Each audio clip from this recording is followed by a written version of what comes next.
परमात्मने नमः। अथ द्वितीयोऽध्यायः ಸಾಂಖ್ಯಯೋಗಃ. ಅಧ್ಯಾಯ 2 ಶ್ಲೋಕ 32. ಯದುರ್ಛಾಯಾಚೋಪಪನ್ನಂ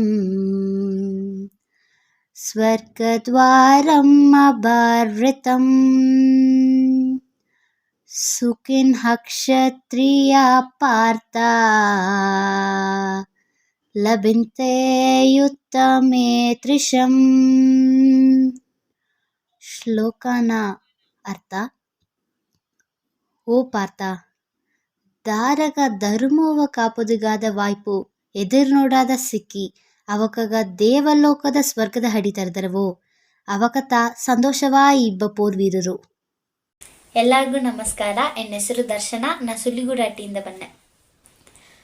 ಮೂಕುನ ಮಿನ್ನುವ ಮೂಕುತಿಯೋ ಮೂರು ಲೋಕ ಬೀಸಲಮ್ಮ, ಮರುನ ತೊಂಗುವ ಮಾಂಗಲ್ಯ ಮಂಗೆಯರೆಲ್ಲವ ಕಾತರಮ್ಮ. ಮರುನ ತೊಂಗುವ ಮಾಂಗಲ್ಯ ಮಂಗೆಯರೆಲ್ಲವ ಕಾತರಮ್ಮ. ಅಮ್ಮ ನಿನ್ನ ತೇಡಿ ಬಂದೆ, ಆಸೆಯೋಗೆ ಪಾಡ ಬಂದೆ. ಕರುಮಾರಿ ನಿನ್ನ ಕಂಡೋ ಕಲ್ಲುನ ಸೆಲೆನಾದೆ. ಕರುಮಾರಿ ನಿನ್ನ ಕಂಡೋ ಕಲ್ಲುನ ಸೆಲೆನಾದೆ.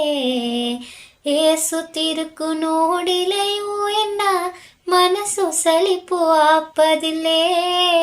ಕಣ್ಣು ಎಮಯೂ ಮುಚ್ಚುವುದಿಲ್ಲೇ, ಎನಗೇನ ಎನಗಿಲ್ಲೇ.